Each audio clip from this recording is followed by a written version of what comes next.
네, 우리 보좌의 축복 누리는 삼부삼기도 우리 기도함으로 아침 예배 시작하도록 하겠습니다. 우리 함께 기도하겠습니다. 살아계신 하나님 아버지 감사합니다. 이 시간도 그리스도 언약 잡고 복음 누리는 기도하게 하시니 감사합니다. 주는 그리스도시요 살아계신 하나님의 아들이심을 믿습니다. 예수님은 나의 모든 죄를 사하신 나의 참 제사장이요 나를 사단의 손에서 건지신 나의 참된 왕이요 나에게 영원한 생명을 주신 나의 참 선지자이심을 믿습니다. 그리스도는 내 인생 모든 문제의 답이시며 내 삶의 주인이심을 고백합니다. 지금 이 시간 기도하는 나에게 주의 성령으로 충만하게 역사하여 주옵소서.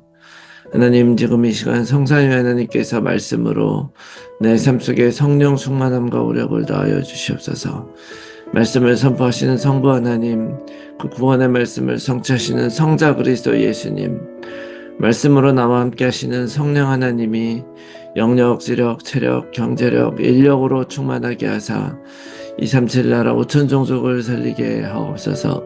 하나님, 지금 이 시간 기도를 통하여 보좌의 축복 9가지가 나에게 세팅되게 하여 주시옵소서. 보좌의 축복 시공간 초월 237 살릴 빛이 내게 충만히 임하여 하나님의 형상과 생기가 회복되어 원래 주셨던 에덴의 축복이 임하게 하옵소서.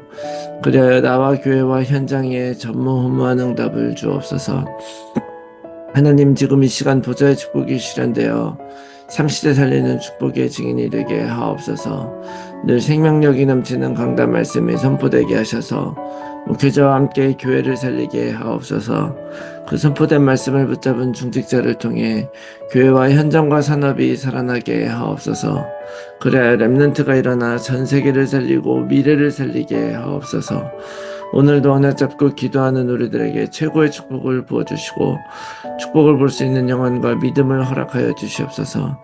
하나님 자녀의 기도를 반드시 응답하시며 성령으로 역사하실 줄 믿습니다. 이 모든 말씀을 예수 그리스도 이름으로 기도합니다. 아멘. 우리 찬송가 93장 우리 함께 찬송하겠습니다. 93장입니다.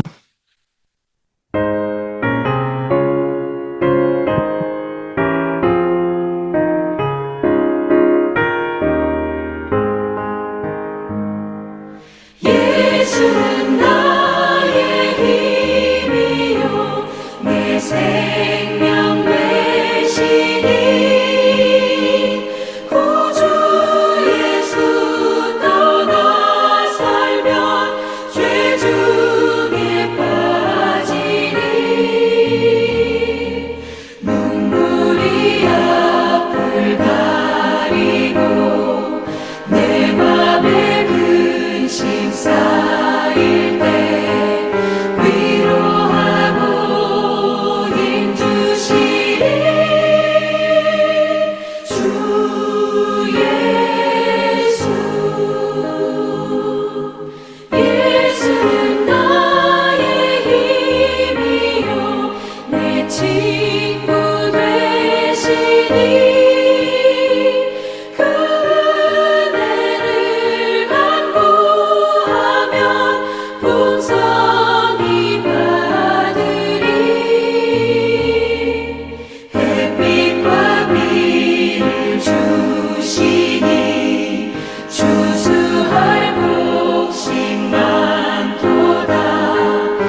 아멘. 네, 오늘 아침에 하나님께서 주시는 말씀 마가복음 8장 1절에서 10절 말씀입니다. 마가복음 8장 1절에서 10절 말씀 제가 읽겠습니다. 그 무렵에 또 큰 무리가 있어 먹을 것이 없는지라 예수께서 제자들을 불러 이르시되 내가 무리를 불쌍히 여기노라. 그들이 나와 함께 있은지 이미 사흘이 지났으나 먹을 것이 없도다. 만일 내가 그들을 굶겨 집으로 보내면 길에서 기진하리라. 그 중에는 멀리서 온 사람들도 있느니라. 제자들이 대답하되 이 광야 어디서 떡을 얻어 이 사람들로 배부르게 할 수 있으리까? 예수께서 물으시되 너희에게 떡 몇 개나 있느냐? 이르되 7개 7이로소이다 하거늘. 예수께서 무리를 명하여 땅에 앉게 하시고 떡 7개를 가지사 축사하시고 떼어 제자들에게 주어 나누어 주게 하시니 제자들이 무리에게 나누어 주더라. 또 작은 생선 2마리가 있는지라 이에 축복하시고 명하사 이것도 나누어 주게 하시니 배불리 먹고 남은 조각 7광주리를 거두었으며 사람은 약 4,000명이었더라. 예수께서 그들을 흩어보내시고 곧 제자들과 함께 배에 오르사 달마누다 지방으로 가시니라. 아멘. 할렐루야. 새로운 하루가 시작이 되었습니다. 하나님은 오늘도 우리들을 먹이시는 하나님이시고 또 우리와 함께 하시는 하나님이신 줄 믿습니다. 하나님은 우리가 먹고 사는 것도 하나님이 책임지시지만 하나님은 우리를 말씀으로 살게 하시고 영으로 승리하게 하시는 것이죠. 그래서 오늘도 우리가 그리스도를 누릴 때 우리를 채우시고 또 긍휼히 여기시고 또 우리를 충만하게 하시는 하나님의 은혜가 최고로 임할 줄로 믿습니다. 그런 의미에서 오늘도 예수님은 그리스도 모든 문제 해결자이시고 우리와 함께 하시는 임마누엘 하나님이심을 고백하면서 오늘도 하루를 시작하도록 하겠습니다. 자, 마가복음 6장에 오병이어의 기적이 일어났었죠. 자, 그런데 오늘 그 이후에 또 한 번 비슷한 사건이 이제 기록이 되고 있죠. 오늘 사건은 사실은 오병이어의 그 기적의 사건과 비교했을 때 어떤 사람은 같은 사건을 이렇게 기록한 것이다라고 얘기하는 사람들도 있습니다. 그러나 사실은 엄밀히 완전히 다른 사건이죠. 오히려 이 사건이 이렇게 기록된 데에는 큰 의미가 있다고 생각을 합니다. 우선 이 두 사건은 지역도 다르고요. 또 음식의 개수도 다르죠. 오병이어, 그리고 오늘은 보리떡 7개와 물고기 2마리. 이렇게 서로 다르고요. 먹은 사람들도 오병이어의 사건에서는 남자만 5,000명이 먹었지만 오늘은 남자만 4,000명이 먹은 이런 사건입니다. 그리고 이제 남은 음식도 달라요. 다 배불리 먹고, 오병이어 사건에서는 12바구니가 남았다 그러거든요. 근데 오늘은 7광주리가 남았다 이렇게 얘기를 해요. 이것도 굉장히 큰 어떤, 의미가 있습니다. 여기서 이제 이 바구니라고 하는 것은 보통 이제 사람들이 이렇게 들고 다니는 이렇게 소쿠리라고도 하죠. 그런 조그마한 이렇게 들고 다닐 수 있는 그런 정도의 것을 의미하는 거라고 한다면 이 광주리는 사람이 들어갈 만큼 이렇게 큰 이런 망태기 같은 걸 의미하는 거예요. 그래서 이 광주리가 훨씬 더 큰 거죠. 그런데 여기 나오는 숫자도 되게 흥미롭습니다. 그 12바구니가 남았다라고 했을 때 그 12는 여러분들 잘 아시는 대로 완전한 수를 의미하는 것이고 또 이스라엘의 12지파를 상징한다고도 할 수가 있죠. 하나님께서 오병이어의 그것을 남기셨던 그 지역 자체가 또 사실은 유대인들의 지역, 그 지역에서는 바로 이런 12바구니를 남겨서 그들에게 많은 걸 주었지만 또 이곳은 이방인들의 지역, 지금 어제 대가볼리 지역이었잖아요. 그 여러 지역에 이제 그런 하나님께서 이 일을 했을 때 7광주리를 남겼다라고 하는 그 7은 또 초대교회의 7집사를 상징하는 단어이기도 합니다. 그래서 사실은 이스라엘 백성뿐 아니라 온 어떤 그 이방인들까지도 전부 먹이시고 또 살리시는 그런 것들을 이제 생각을 하게 되는 것이죠. 근데 또 이런 차이점이 또 있어요. 그 오병이어에서는요, 굉장히 중요한 차이점이 뭐냐면, 많은 사람들이 이제 예수님에게 왔을 때 그들이 불쌍해서 말씀으로 먹이시다가 날이 저물게 되니까 제자들이 그들에게 가서, 이들에게 먹을 거를 사 먹고 오게 하자라고 얘기를 하는데요. 그런데 예수님이 그러면 너희들이 주어라. 뭘 가지고 있냐 이렇게 물어보고 하는데, 오늘은요, 사흘이나 예수님과 함께 이렇게 있었는데 먹을 것이 없어서 굉장히 배고픈 상태였던 것이죠. 그런데 예수님이 이들을 먹여서 보내야 되겠다고 하신 거예요. 제자들이 시작한 것이 아니라 예수님이 이들을 먹이지 않으면 가다가 기진해서 쓰러지겠다. 뭘 먹여서 보내야 되겠다. 이렇게 얘기해서 먹인 사건이시죠. 그런데 여기에서 우리가 이제 봐야 되는 것이 두 가지가 있다고 봅니다. 그 중에 한 가지는 뭐냐면은, 어, 오늘 6절의 말씀을 보니까 떡 7개를 가지고 축사하고 떼어주셨다 얘기를 하죠. 오병이어의 기적에서도 그 보리떡 5개 물고기 2마리를 하늘을 우러러 축사하시고 떼어서 나누어 주셨다. 자, 여기서 예수님이 우리에게 주신 그것이 바로 무엇이냐라는 것을 우리가 또 볼 수가 있어요.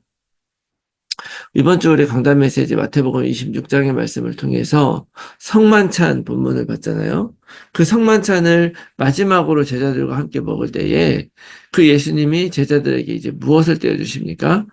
자신의 몸을 떼어주는 거예요. 자신의 몸을.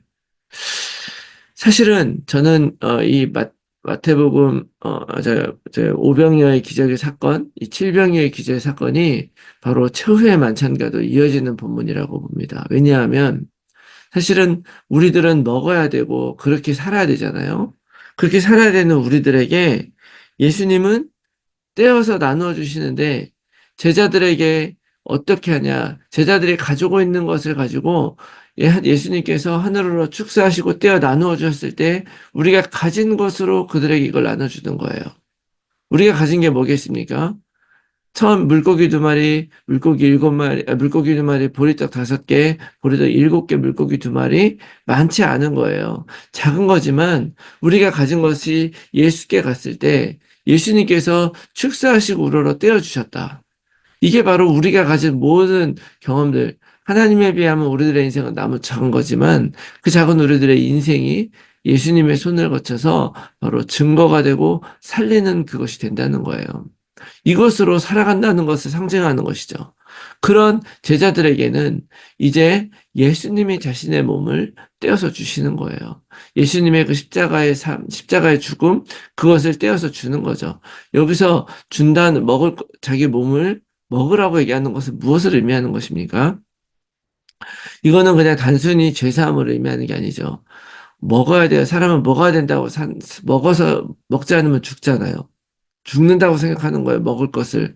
그런데 이것은 또 그 예수님의 그 공생의 처음 그 광야에서 시험 받던 것과도 연결이 되는 거죠.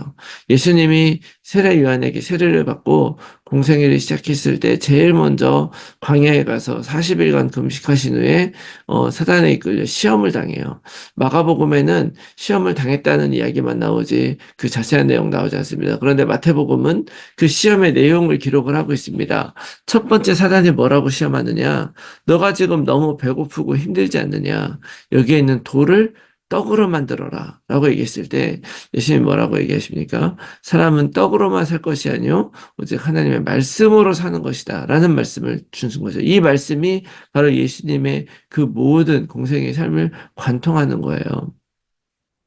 우리들은 내가 먹는 것으로 어떤 돈으로만 사는 것 같지만 그런 것이 아니라 하나님의 말씀으로 사는 것이죠. 다시 말하면 이것은 하나님이 실제로 우리들의 삶을 살리시고 에덴의 삶을 주신다는 걸 의미하는 거예요. 에덴의 삶은 어떤 곳이었습니까? 하나님이 다 공급해 주시는 거예요. 그렇기 때문에 그 하나님이 나의 어떤 육신적 생명도 주시고 우리를 살리시기도 하고 실제로 그 에덴 동산에서는요, 하나님이 주신 것으로 아담과 하와가 다 먹고 살았어요.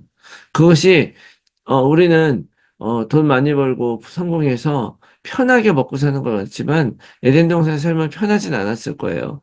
옷도 입지 않았었고, 여러 가지 무엇을 먹으려면 다 수확해야 되지만, 하나님이 주신 것으로 다 살았던 인생입니다. 그러나, 우리들은 그것으로부터 너무나 많이 떨어져 있어서, 이제는, 무엇을 사 먹어야 되고, 가진 것을 먹어야만 된다고 생각하지만 하나님은 말씀하시는 거예요. 아무리 육신의 생명이 채워진다 해도 하나님의 말씀이 없으면 소용이 없다. 그리고 더 중요한 건 이 예수님이 그 잔을 주시면서 하늘나라에서 그것으로 새로 마실 때까지 더 이상 다른 언약은 없다. 오직 우리가 이 땅에 살아가면서 정말 이 예수 그리스도의 그 십자가를 내가 정말 믿고 그것이 나의 생명이라고 누리며 살아가는 그 사람은 생명을 누리면서 살아가게 된다는 것을 오늘 말씀해 주시는 것이죠. 우리들도 정말 우리의 생명이 육신의 떡이 아니라 하나님의 말씀이라는 것을 우리 삶 속에서 누리고 인정하고 그렇게 살아간 여러분들 되시기 바랍니다. 그리고 또 한 가지 여기에서 우리가 볼 수 있는 것은 어, 제자들이 우리는 사실은 오늘 예수님이 기도하고 떼어서 나눠주신 그것을 이해하지 못하면은요, 우리는 이 땅에 살면서 사실은, 빛의 경제로 살아갈 수도 없고, 세계보고마에 살아가기도 어려워요. 진짜 말 그대로 정복이라는 것은 돈이 수없이 많아가지고 막 써도 될 정도로 그렇게 버는 게 정복이 아니라, 진짜 정복은 뭐냐면, 우리들의 생명은 하나님께 있다는 것을 아는 것이죠. 근데 제자들이 사실은 거기에 걸려 있다는 게 중요한 것이죠. 자, 오병이어의 기적을 이미 마가복음 6장에서 기억했던 제자들이 오늘 말씀해 보면 4절에 이렇게 얘기를 해요. 이 광야에 어디서 떡을 얻어 이 사람들로 배부르게 할 수 있느냐. 예수님의 그 오병이어의 기적을 봤으면 말 그대로 답이 나야 되는 거잖아요. 그런데 답이 나지 않은 거죠. 아직도 또다시, 그거는 한번 예수님은 대단한 분이구나. 이렇게 기적을 행하는 분이라고 생각했지, 그것을 나의 사명으로 받아들이지 않으니까 여전히 그들은 그 예수님을 따라다니면서도 여전히 눈이 막혀져 있는 거예요. 바로 그것이 이제 내일 또 우리가 보게 되는 말씀 속에 나오는데요. 이것이 기적이 그저 기적으로 보여버리면요. 우리는 종교적 예수님을 만나게 되는 것이지 그게 내 삶의 사명으로 들어오지 않는 것입니다. 그만큼 어떻게 보면 우리가 이 예수 그리스도를 따르고 거기에 답이 나서 가는 것이 그렇게 쉬운 일이 아닌 거예요.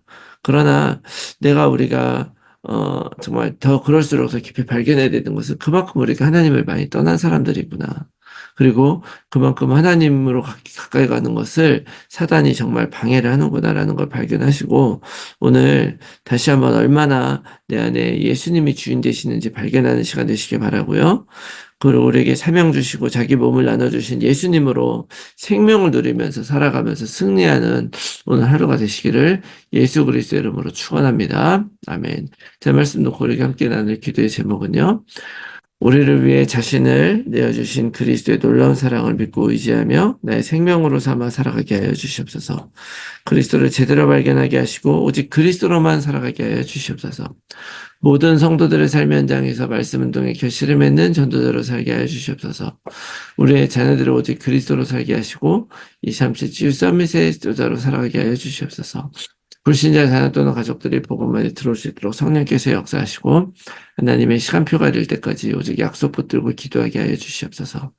몸이 아픈 분들이 영역간에 치유되어 힐링의 증인이 되게 하여 주시옵소서. 제1, 2, 3 알려주시 운동 안에서 영원한 응답을 받고 영적 유산을 후대에 남기는 삶이 되게 하옵소서. 나의 현장과 상황 속에서 정확한 복음에 집중하면서 하나님이 주실 응답을 기다리며 날마다 언약 안에서 걸어가게 하옵소서. 지속된 삶의 캠프를 통해서 성경적 전도운동에 응답을 받게 해주시옵소서. 위에서 기도해 주시고 오늘 하루도 승리한 하루가 되시기 바랍니다. 함께 기도하겠습니다.